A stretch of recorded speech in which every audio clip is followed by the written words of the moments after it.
What's up, guys? Welcome to today's live training. And we're going to talk about how to use a fitness tracker for fat loss. Now, as we know, there's a ton of different fitness trackers out there from, a Google Watch to Apple Watch is probably the most popular, to even Fitbits, which is my personal favorite, is the Fitbits. And so there's a lot of different things that you can do with these fitness trackers. And I think generally speaking, they are great. But really at the end of the day, people really want to know how to lose fat. And there is a way that we can actually use these fitness trackers to lose fat.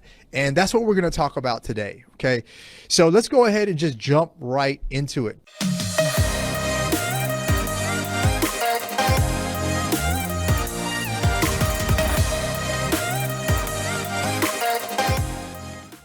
Like I was saying before, fitness trackers are awesome because they do so many different things. And oftentimes we get sold by the marketing of all the different things that it can do. But we don't really know how to use it for what we're trying to accomplish. Okay. So first of all, fitness trackers are great for checking your physical activity, right? So if you want to know if you're more physically active today than yesterday, it's great for that. It's great to tell you how many calories you're burning. My personal favorite reason, in fact, the only reason why I have a fitness tracker right here is to check my sleep. And I am super big on sleep, and every single day I look at my sleep. So that's the main reason why I have a fitness tracker, and I have the Fitbit, and I just have a really basic one because I don't really care about any of the other stats that it gives me besides the sleep, because that's all I really care about. But it's really like my particular fitness tracker can also track my stress levels. It can track my readiness score. Like if I've recovered enough to actually go work out. Certain fitness trackers like the new Apple Watches will test your blood oxygen levels. And a lot of them you're able to even put in your daily food intake and see what you're eating on a daily basis. And some of them even allow you to go into your target heart training zone. So fitness trackers, I mean, they just do so much and so many different things.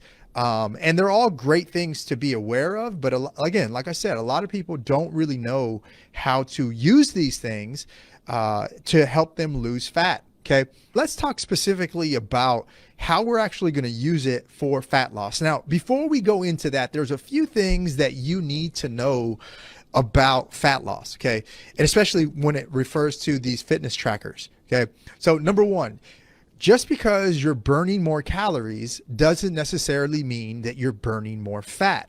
Okay, it's super important you understand that calories burned doesn't always equal to fat loss. Now it could, and it could be a great indicator, and you're going to see how we're going to use it, but it doesn't necessarily always equal to fat loss. Okay. Another thing is miles, like maybe you see how many miles you run or how many miles you walked. That doesn't necessarily mean it's fat loss. Okay. So you don't want to just say, oh, I did 8 miles and I'm burning fat. That's not true at all. Okay. That shouldn't be the expectation. Okay. More steps doesn't necessarily mean more fat loss. Okay. Staying in your target heart rate training zone doesn't necessarily mean that you're going to lose fat. Okay. And we're going to break that, what target heart rate actually means here in just a second. Okay. Now, in order to really understand how you're going to lose fat, you first must understand how your body actually uses energy. Okay, so I know I've explained this a gazillion times to my clients and you're probably tired of hearing it, but let me go ahead and tell you how your body uses energy. Okay, now when you're in a cardiovascular activity, okay, the first 20 minutes of that activity, let's say you're just going to go run. Okay, you're going to run, let's just call it for 80 minutes, okay? And you're just going to run at a steady pace for 80 minutes. The way that your body actually uses energy is the first 20 minutes of that activity, your body is using primarily carbs as energy, okay? That's all it's using. It's just trying to deplete your carbs. And the reason being is that carbs are really easy to break down. And because they're so easy to break down because of the molecular structure, your body will break them down and use those for energy first because they're easy to do, okay? Now, after about 20 minutes, your body will transition over to start using fat primarily as energy. okay, which is what we all want, right? We all want to start losing fat. And so we want to start using fat primarily as energy, okay? And then from 60 minutes on, so again, from 20 to 60 minutes, your body will use primarily as fat as energy. And then from 60 minutes on, your body will start to use protein as its main source of energy, which is what you don't want, because your protein sources are in your muscles. And so that's when your body will start eating away at your muscle. Okay. That's why when you go look at these really elite marathon runners, you'll notice that these guys don't have a ton of muscle on them. Okay. I'm talking about the elite ones. I'm not talking about the ones that take 6 hours to run. Okay. If you're running a marathon in 3.5 hours or less, a full marathon, 26.2 miles, chances are you're probably going to qualify for what I'm talking about. You're probably going to eat away at your muscle. You're going to have low amounts of muscle. You'll be lean, but you'll have low amounts of muscle, and it'll be really hard for you to grow your muscle. So if you look at these elite marathon runners, you'll notice they all have one thing in common. They're all really, really skinny. Now they're lean. You can see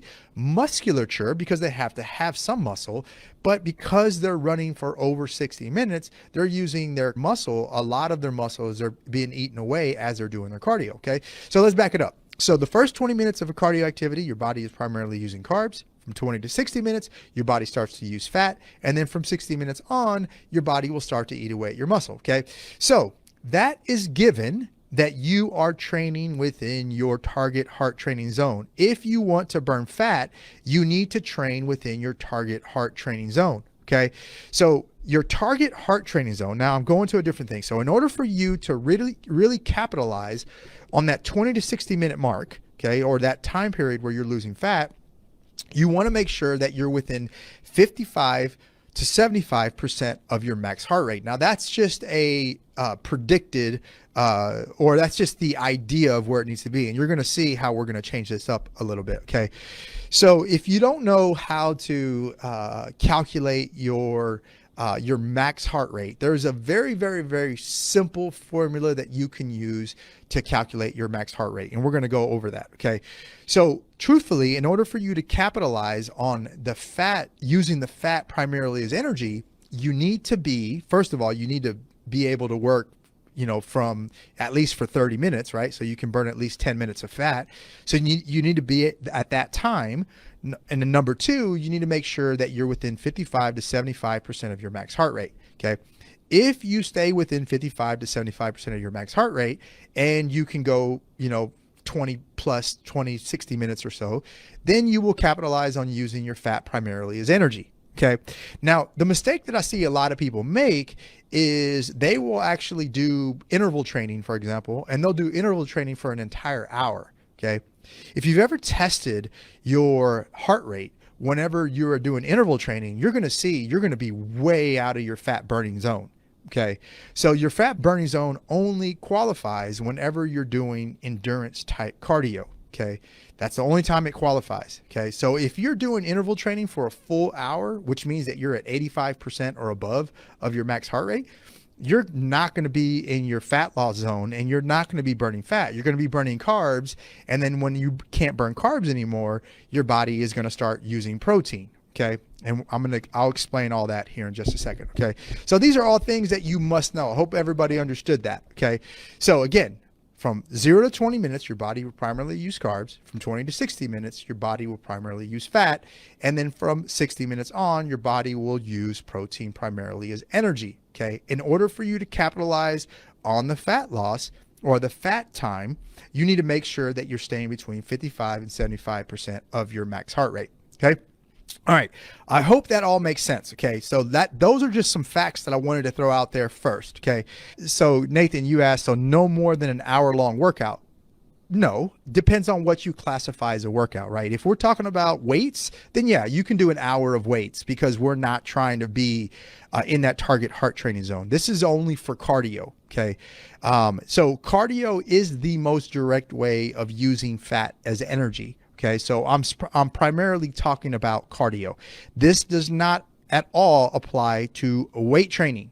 Okay, in weight training, we don't use target heart training zone at all. Okay, we only use it for cardio. So, okay, first, let's get a few things out of the way. Okay, not all physical activity is fat burning cardio.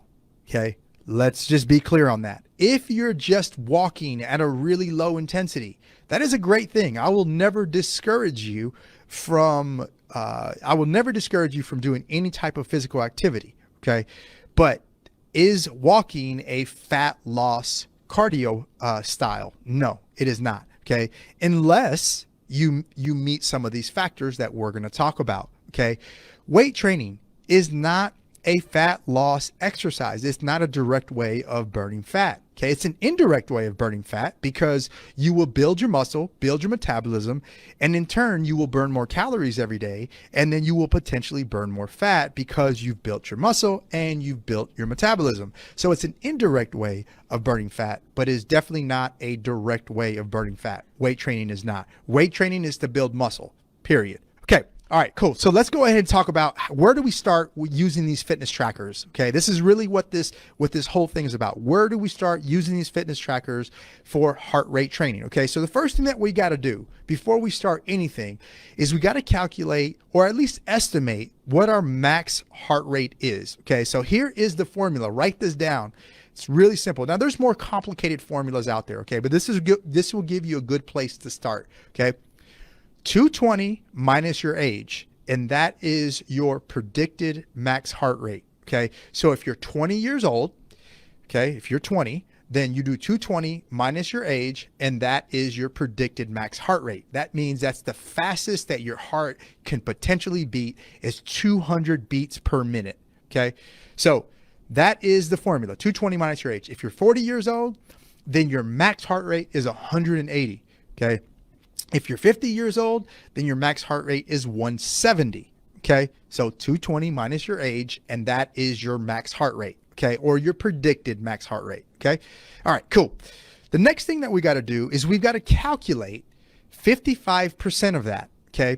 So get your max heart rate. Let's just go with 200 because I'm not very good at math and I can do easy math. Okay. So let's say that your max heart rate is 200. Okay.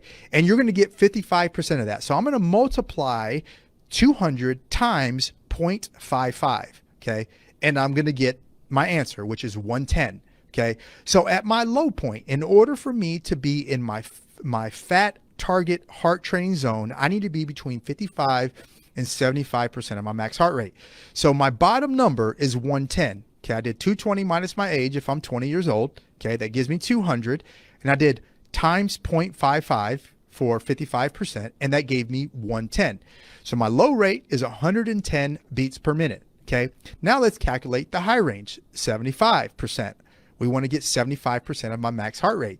So again, if I'm 20 years old, I do 75%. So 220 minus my age, which is 20, that gives me 200. That's my max heart rate.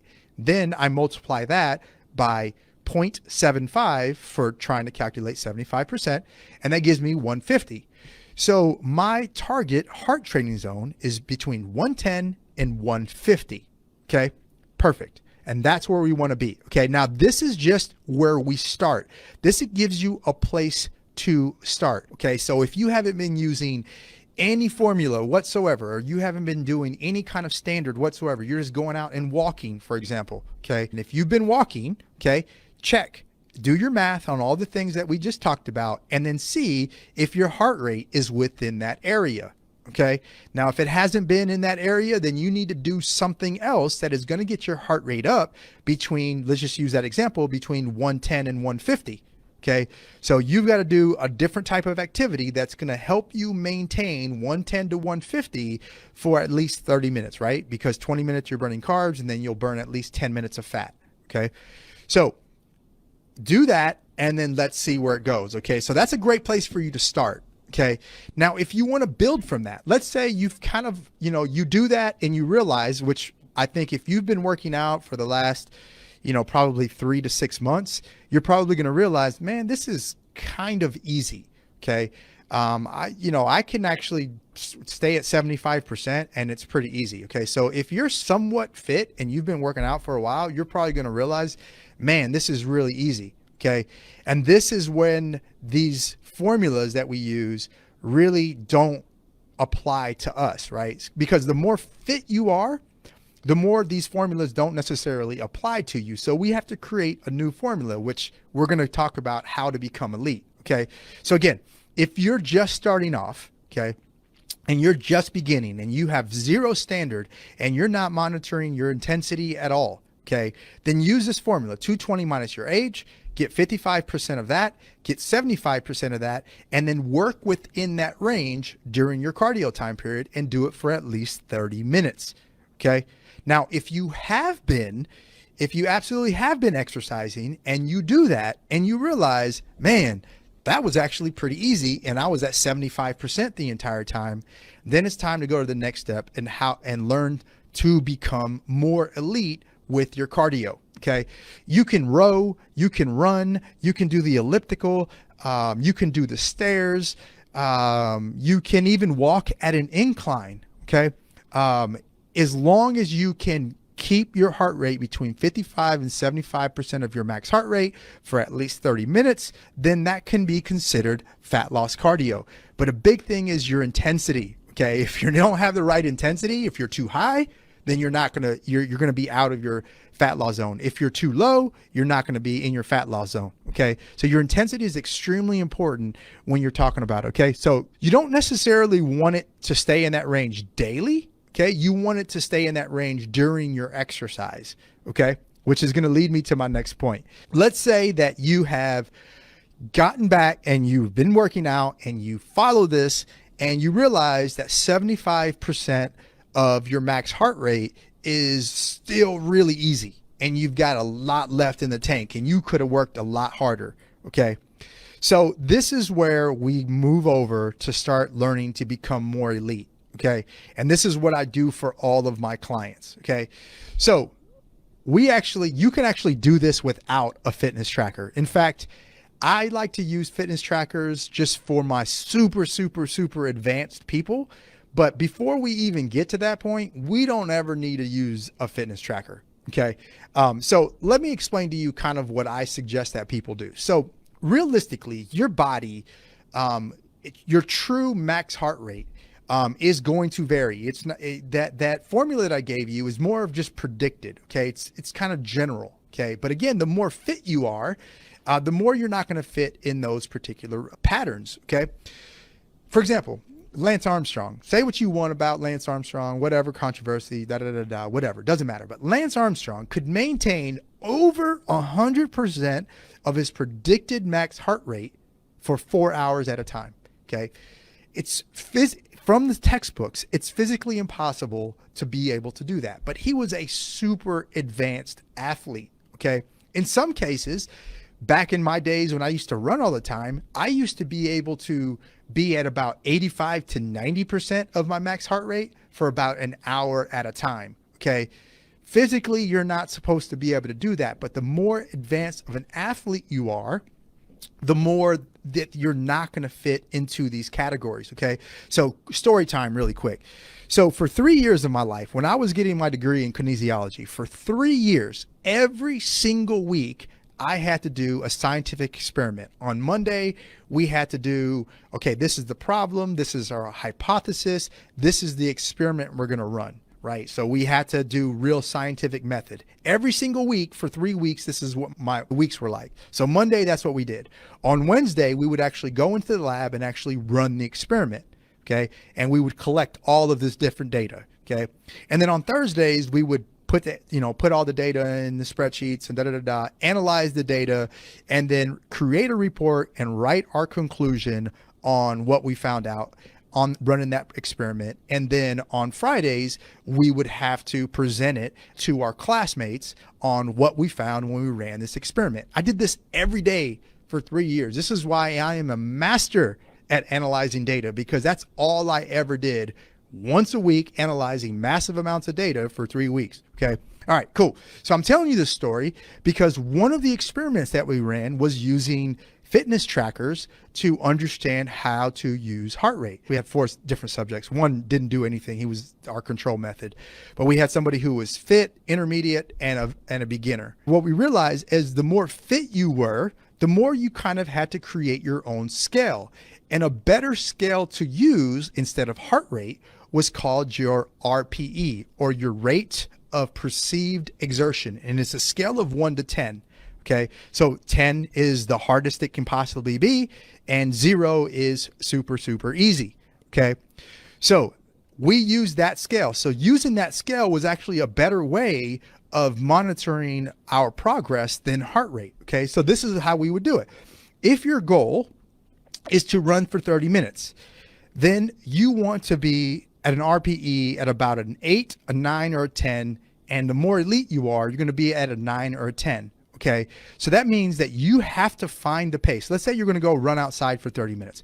You have to find the pace that you can run at for 30 minutes straight and be able to last that full 30 minutes. Okay, if you can't last that full 30 minutes, then chances are you're exceeding your speed. You're going way too fast. You're going to be out of your target heart training zone, so to speak. Okay, so if you can't finish that 30 minutes, that means that you're running too fast. Okay, but if you finish that 30 minutes and you still have a lot left in the tank, then chances are you are probably below your target heart training zone. Okay, so if you are running for 30 minutes, the sweet spot is you want it to be completely dead by the time you finish that 30 minutes. You want to make sure that you have enough to finish, but when you finish, you're like, man, I couldn't have gone another minute or another 2 minutes. Okay. So when we started to use that scale, we started to notice that the more fit people would actually go, number one, when it came to heart rate, they were way out of their heart rate zones according to what the formula said. But that was a better way of tracking fat loss, was saying, okay, I'm going to do 30 minutes of a physical activity of cardio, right? Of moderate cardio. We're not talking about HIIT training. We haven't gotten into that yet. Okay. We're not going to get into that into this thing, but this is straight moderate cardio.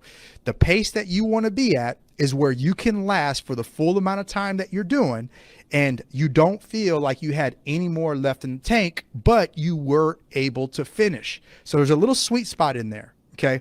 So once you found that out, once you found what that sweet spot is, let's just say on a treadmill, for example, let's say you're running on a treadmill and you realize that at 5 miles an hour, you can go for 30 minutes and you feel like you could not go another minute. Okay.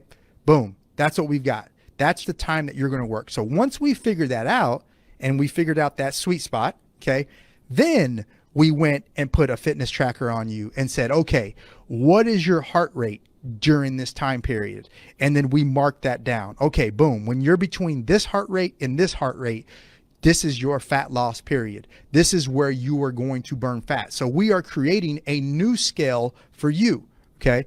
So you first got to find what that sweet spot is. Okay. What speed can you actually run? Okay. The second thing that you got to do is you got to look at your heart rate, and you're going to say, okay, what is my heart rate during this time period? Okay.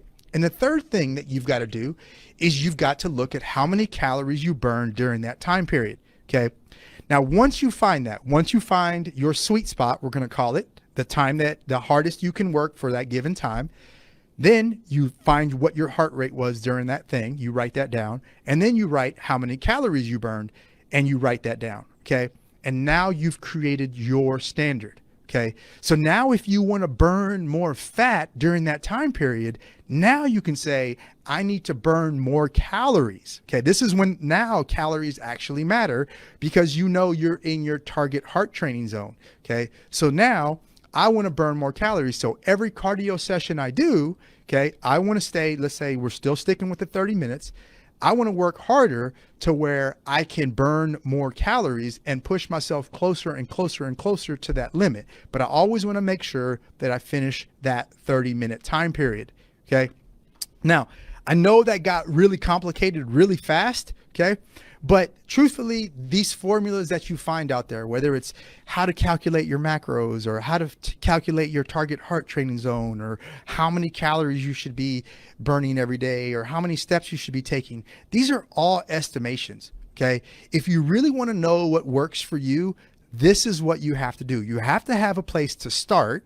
Okay. But then you eventually got to move to the RPE scale, right? The rate of perceived exertion. Okay. And you've got to make sure that you're maxing out the amount of time, or you're maxing out the intensity for the amount of time that you're trying to work. Okay. So I hope that makes sense, guys. And I hope that's how I use a fitness tracker. That's how I have my clients use a fitness tracker to really get to that elite level.